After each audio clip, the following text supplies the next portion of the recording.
Hello everyone. Welcome to the BetSmart Soccer channel, your go-to destination for the best sports betting tips. Today we have an unmissable showdown between Dynamo Kyiv and Partizan. Stick with me until the end to discover exclusive insights that will boost your bets. Don't forget to like, subscribe to the channel, and hit the notification bell so you don't miss any tips. Will Partizan's defense withstand Dynamo Kyiv's pressure? And will Partizan's attack finally shine? What if I told you we have a secret tip that could help you win big? Don't go anywhere. Let's dive into the stats, starting with Dynamo Kyiv. In the last 10 matches, the team has won 60%, drawn 20%, and lost 20%. They have a strong attack, averaging 2.3 goals per match, and their defense typically doesn't concede many corners, with an average of 3.8 per game. Now, on to Partizan. With 30% wins, 40% draws, and 30% losses in their last 10 games, the team is in an unstable phase. Their defense has conceded an average of 1.6 goals per game and allowed many shots, averaging 14.7 per match.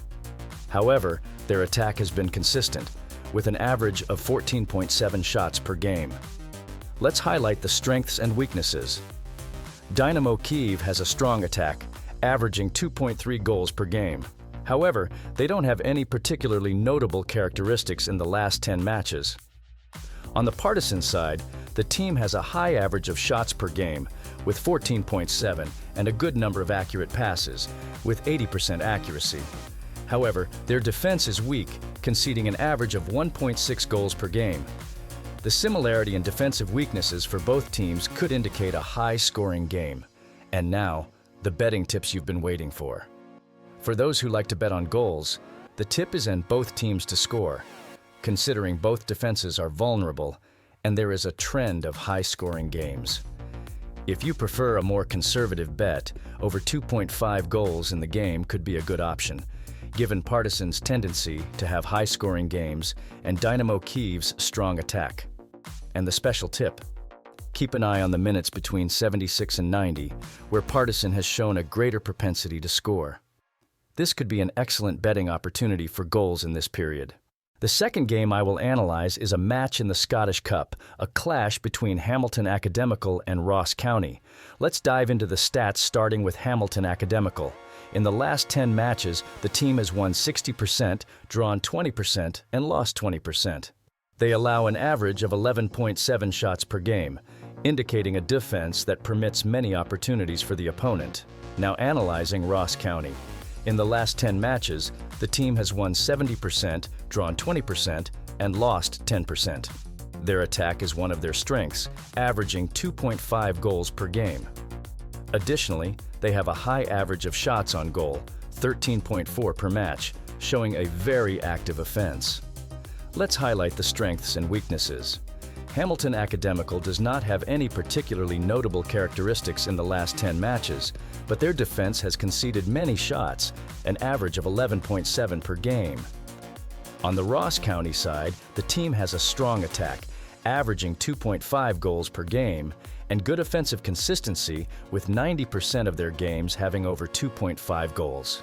However, their defense also allows many shots, with an average of 12.3 shots conceded per game. And now the betting tips you've been waiting for.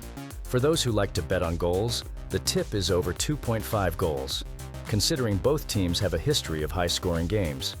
Another interesting bet is both teams to score, as both defenses have shown inconsistencies and have allowed many goals to opponents.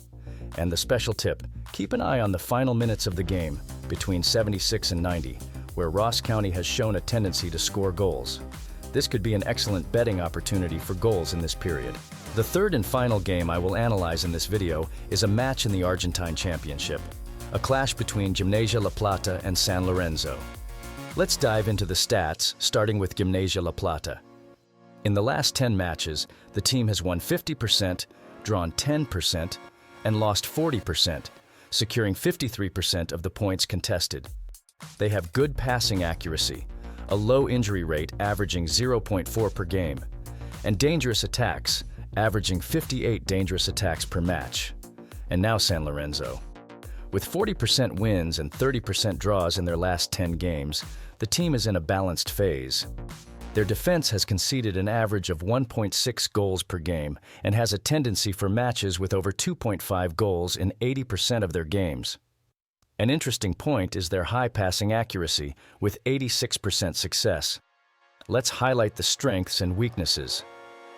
Gimnasia La Plata has a tendency to score the first goal in 90% of their games, matches with over 2.5 goals in 80% of the games, and a low injury rate. However, their defense is weak, conceding an average of 12.1 shots per game.